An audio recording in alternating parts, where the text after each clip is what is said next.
We kept pretty quiet, thankfully, as our weekend has come to a close, but we having a hard time actually scrubbing out some of this late summer heat. Let's break down the numbers here in a moment, but first, sunrise to sunset outside of Indigo Sky Casino and Resort outside of Seneca, Missouri. Kept us quiet once again, but it's these quiet skies and a south breeze throughout the day that meant back into the heat. But we actually turned it a little bit cooler compared to yesterday. We topped out in the mid 90s yesterday, near 70 this morning, back into the lower 90s, 91 officially at Joplin Regional. And even though it's a step downward, we've been pretty warm, if not hot, with 10 of the last 12 days for the month of September so far running above normal. Plenty of 80s and 90s on the board.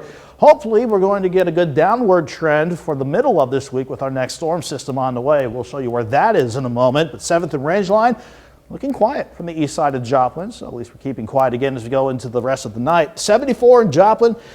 Humidity at 57%, so not too terribly high despite a south breeze at about 11 miles per hour. As far as the rest of the area is concerned, we're seeing lower to mid 70s across the board. In fact, even Stockton Lake already is trying to drop back to 69 degrees at this time, but we'll eventually have everybody drop back into the upper 60s to near 70 now that our southerly breeze that was a bit up there throughout the day, it has lightened back to about 5 to 10 miles per hour. We could still see an occasional gust near 15 overnight, but not strong enough to leave us too terribly mild as we go through the rest of the night.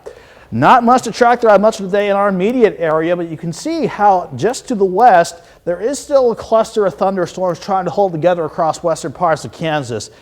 Odds are very likely that those storms are going to stay right along the stationary front, which is actually going to wash out over the next day or so.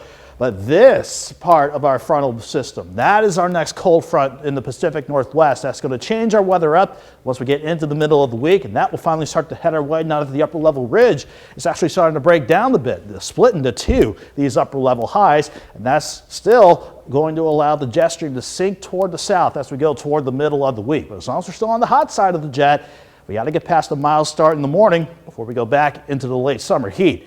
At least we keep things quiet during the overnight. Mostly clear skies and a south breeze to 5 to 10 miles per hour. That means overnight lows for many of you dropping off to about 68 degrees. Throughout the rest of our Monday, we'll just take this weekend's weather and repeat it all over again. Mostly sunny up top, 87 by noon, topping out at 92 with a south breeze at 5 to 15 during the day. And as far as the rest of the area, we're all fair game to top out in the lower 90s. A dry heat, but still these numbers running above normal. Not until we see our jet stream setup change as we go into Tuesday. As this edges closer, maybe a random storm on Tuesday, but our next front with this jet stream really ramps up our rain chances on Wednesday. And as it does, if the rain chances play out like I'm seeing them at this point in time, we see anywhere from 1/10 of an inch to an inch of rain that some of you could certainly use.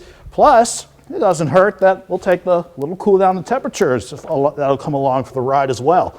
92 tomorrow, 89 on Tuesday. We'll drop back into the upper 60s Wednesday and Thursday with highs in the mid to upper 80s. That's a nice dip in temperatures, Chris, before we, surprise, surprise, have to head back into the 90s for next weekend.